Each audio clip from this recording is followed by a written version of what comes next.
Now let's start the news from Parliament, where its Privileges Committee has set July 3 for the public hearing into allegations that the Asin Central Member of Parliament, Ken Agyapong, has impugned the reputation of the House. The committee came to the conclusion after a pre-hearing sitting Tuesday, attended by Minority Chief Whip Muntaka Mubarak. Well, the Minority Chief Whip had accused his colleague from Asin Central for calling Parliament useless, for electing Oseche Mensah as its leader. Joseph Opoku-Gakpo has more. The Privileges Committee, chaired by Joseph Osewusu, met for a little over an hour. Ken Agyapong was expected to appear, but he didn't. Muntaka Mubarak was in there. It was a closed sitting. The indication is that he was given the opportunity to make a case for which Ken Agyapong should be investigated for alleged contemptuous comments. And we gather that the committee came to a conclusion that there is a basis to investigate him for alleged contemptuous comments. Ras Mubarak is the MP for Kumbungu and a friend of the committee. He sat through those closed-door sessions. The committee came to a conclusion that indeed the MP's Code of Conduct, if you look at section 4(9) of the Code of Conduct of Members of Parliament, it was breached. And the standing orders of Parliament and the Constitution was also breached. I think Article 122 was breached. So it was important to invite the Honorable Muntaka to appear on the 3rd of July and also invite the Honorable Ken Agyapong to appear on the 3rd of July so that both parties will be given a fair hearing in the spirit of natural justice. After the sitting, members of the committee merged. Muntaka Mubarak, the Aswansi MP who made the allegation, says he thinks he made a very good case for which Ken Agyapong should face sanctions from Parliament. I appeared before the committee as a witness, and I have to substantiate all that I have said, and I have to identify the documents and all what I've presented to them. They looked at it, and fortunately, because we had a video, it has to be played so that everybody hear what is in it. I have done my part. That is what I have to do. They asked me questions, I've answered all the questions, I'm done. It's for the committee to determine that what I put before them and what they themselves have seen amount what I propose on the floor being contemptuous. And it is my favorite hope that looking at the tape and listening to its content, looking at the conduct of our own colleague, I want to believe that the committee will come to that determination and probably open up the public discussions. Vice Chairman of the Privileges Committee, Andrew Ejapa-Mensah, says the next steps on what would happen going forward will soon be made known to members of the public. If an invitation is extended to him to appear, I'm sure that he would, because my understanding is that no invitation was extended to him to appear today. The Privileges Committee has set July 3 as the next date on which they will be meeting, and at that particular session, it's expected that it would be an open one during which Muntaka Mubarak would make his claims and Ken Agyapong will be given the opportunity to cross-examine him for a final determination on what should happen as far as these allegations are concerned. From Parliament House in Accra, my name is Joseph Opoku-Gakpo. And we'll remain there. As Member of Parliament for Kumbungu, Ras Mubarak has filed a motion seeking an investigation into the controversial KELNI-GVG contract. The Communications Minister, Eslo Usu-Ekufo, appeared before the House earlier this month to respond to questions on the subject. But Ras Mubarak, who says he has the blessing of the minority to push through the motion, states that Mrs. Usu-Ekufo failed to fully address the issues raised. Therefore, the need for a committee of Parliament to probe the subject. I'm seeking for the House to instruct the Minister for Communications to appear before the Committee on Communications to answer questions on the award of the contract to KELNI-GVG. As you may be aware, the Minister had appeared before Parliament in a form of a statement, but clearly there are still residual issues. Ghanaians have raised issues about privacy protection the minister would have to come and satisfy the committee that indeed there would not be the intrusion of the privacy of Ghanaians as far as this arrangement is concerned. And then on the award of contract generally, because the minister indicated when she appeared that it was done through restricted tendering, we would want to see documents to that effect. And we would want to satisfy ourselves that it indeed went through the necessary processes. Again, there are questions about the costs of the contract. There are questions about the shareholding percentage of KELNI and GVG. And there are also rumors out there that indeed the hand of GVG was forced into mergering with KELNI. As you may be aware, KELNI is the local partner and GVG is the international partner. I mean, in order that all of these would be settled, the minister would have an opportunity at the committee level to satisfy us that whether the rumors we are hearing are indeed true or not. And I'm sure that it would provide the ministry itself an opportunity to bring a closure to the matter. But there are residual issues that need urgent attention, and that is why I have filed this motion. So to be clear, this is a motion asking that the House does what exactly? This is a motion asking that the House instructs the Minister for Communications to appear before the Committee on Communications. And as you may be aware, there was never an opportunity for the Communications Committee to interrogate these issues, and one would have thought that a contract running into millions of dollars would have gone through the committee. The committee would have done its due diligence, made some recommendations before the contract was signed. But this never passed through the committee. And that is why it's exceedingly important that, I'm seeking for an instruction by the House to get the minister to come and answer questions and satisfy members. Away from Parliament, the Minister for Local Government and Rural Development, Hajia Mahama, has stated the election of metropolitan, municipal and district chief executives on partisan basis will ultimately reduce exclusion and the winner-takes-all syndrome, and thereby deepening democracy in Ghana. She says this will also promote local democracy and its participation by affording local people an opportunity to choose their own leaders.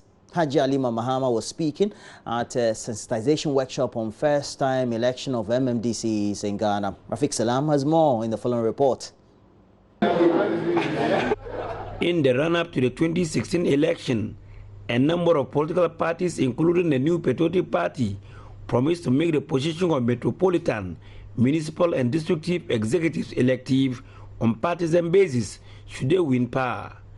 The new Patriotic Party won the election, and upon assumption of office and in fulfillment of the manifesto promise, the government immediately initiated the process to ensure the necessary constitutional, legal, policy and institutional changes to ensure that the campaign promise is fulfilled. The Ministry of Local Government and Rural Development, responsible for ensuring that the President's promise is implemented, has developed a roadmap designed in phases, highlighting activities to be implemented from 2017 to 2021 to guide the process. These activities include conducting consultative meetings with key stakeholders aimed at getting their inputs for the necessary reviews to support the process. The 8th of such consultative fora took place in the Upper West region. Upper West Regional Minister Alhaji Suleiman Al-Hassan urged participants to actively participate in the process and air out views and suggestions to make the consultative process a success. Minister for Local Government and Rural Development Hajia Alima stated that the election of MMDCs on partisan basis will, among other things, promote local democracy by affording local people the opportunity to choose their own leaders. MMDCs will also have security of tenure. You can't believe it, the kind of letters, petitions I get, even text messages. It also reduces the issue of winner-takes-all syndrome and exclusion, and it goes further to deepen our democracy. When I say winner-takes-all syndrome and exclusion, for example, there will be DC is from different parties. We will not say, we are not assuming that if MMDCs are elected, they will belong to the winning party. That will not be the case. We will have MMDCs from opposition party. The participants were given opportunity to contribute or ask questions that will shape in the process to remove all bottlenecks in the implementation of election of MMDCs in the country. Reporting for JoyNews, Rafik Salam.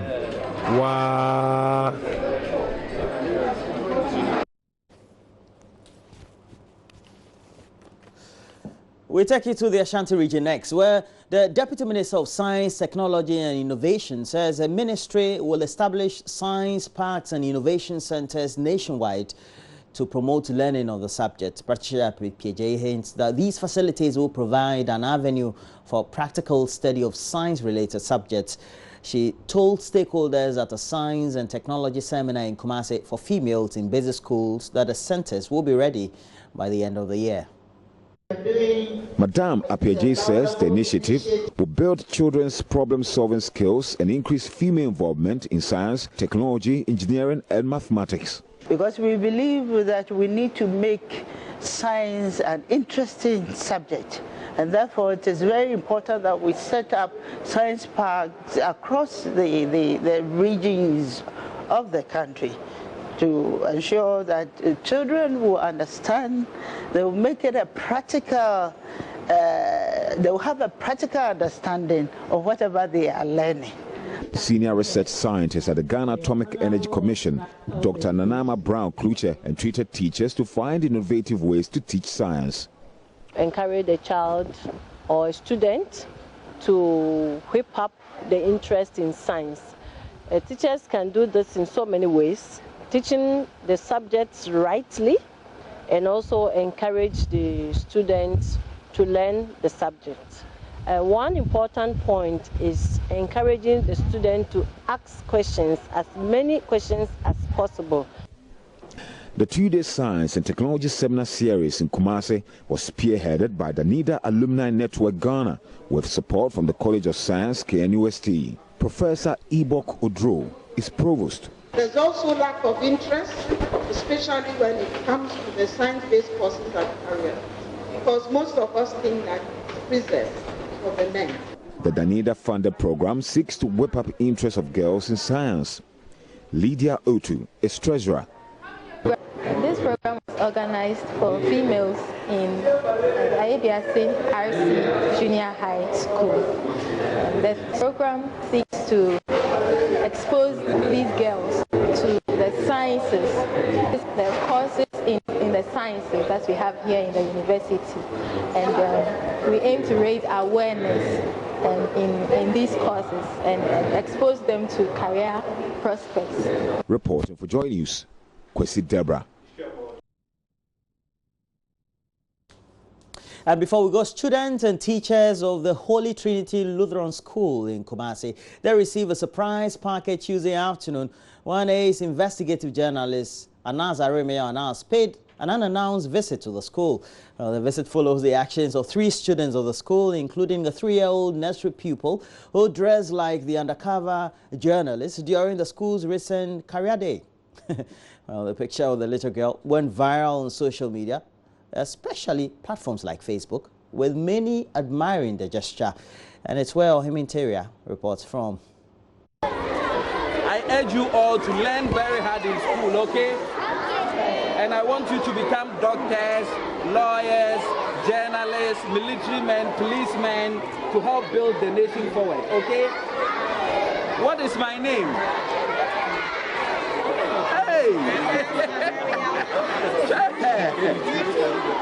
It's really nice meeting all of you, and I bet you I'll be back again to celebrate your next career day with you. Anas and his Tiger Eye team were in the school to meet the students and teachers for the first time to encourage them on the path chosen. Students took turns to ask him questions that bordered on his mode of operations and why he decided to work undercover. Why do you want to cover your face? Why don't you want the world to know that you are an outsider journalist? And do you face any challenges while coming up to be an art? And do you feel like profession is good for you? Because of security measures, I don't only wear mask, I also wear prosthetics. But it's to enable you to be able to do the next work. You see, our work comes with a lot of dangers. And if you look at the world stage on BBC, CNN, Al Jazeera, you realize that every year we lose our colleagues.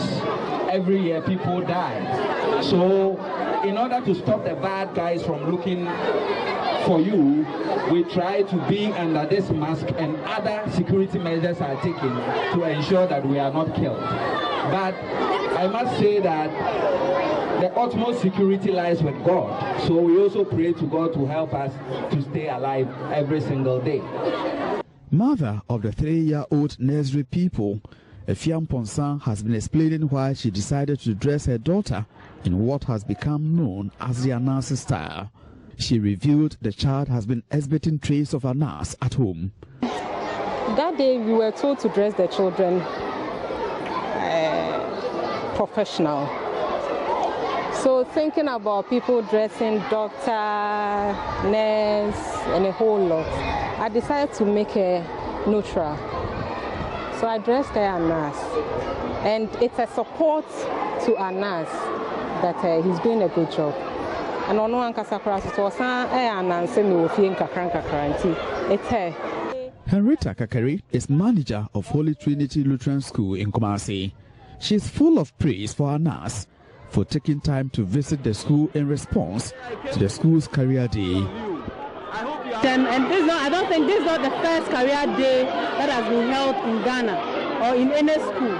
But Anas had her picture went viral, my little girl here, her picture went viral, Anas saw it and he immediately moved and came. It's less than a month, but he made the effort to come. We want to say, Anas, we really appreciate what you are doing for Ghana. I mean, just like you said, some people wouldn't like you, some would hate you, but I believe it's doing a lot of good to Ghana. From Kumasi, for Joy News, Ohimentiria reporting. Anyway, so that's it for the latest news update. We have more news. Mama Yosobwaji, good morning to you. Morning. I want Anas to visit me. Yeah, I know. Yeah. I think we can arrange that. I want to pose with him. Yeah, I know. But I think that was lovely. Yes. Yeah, that would be like a very pleasant surprise for all the kids, especially that little girl. I know, right? Yeah. Well, so you watched the Nigeria-Argentina game? I listened to commentary. So here's the trick. I mean, I have to be in the kitchen. So I listened to the radio commentary. Are you still cook? You're a working mother. Why? Are you okay like that? Still cook? Okay, Nigeria, you force. You force. They tried. I was hoping that they could Nigeria on a try. Because all they needed was a draw. But there were some chances that they didn't also take advantage of. So yeah, it always comes back to haunt you in the end. Reminds me of Asamoah Gyan when he missed that penalty. It was a glaring penalty that Harry Kane has scored. We've had other people. Well, that but also. Even Messi missed the penalty. Well, so, you can say that. Yeah. You can say that. But listen, we only have Senegal. Senegal is our last hope. Is that it? Yeah. In terms of I don't think they'll qualify. Will they? What do you think? I honestly don't know. But listen, after watching the game yesterday, listening largely to commentary yesterday on radio, Argentina is not a strong team. In fact, Argentina shouldn't be in the last 16. But you know the World Cup is repleted in history of teams that don't usually start very well. They may draw 2 or even win 1 or draw the other and win the other 2, and they ultimately go on to win the World Cup. The recent one will be France in '98. We had Italy in 2006. So but this Argentina team, you know they be. Yeah, I know. Right? But we'll talk a lot more sports when Benedict joins us later this morning. Yeah. All right. We have to take a break. Niger. Kojo Yankson will be joining us. We'll review the newspapers. There's something that I would share with every Nigerian watching the show this morning. So don't go away. Wait for that surprise. Packaged.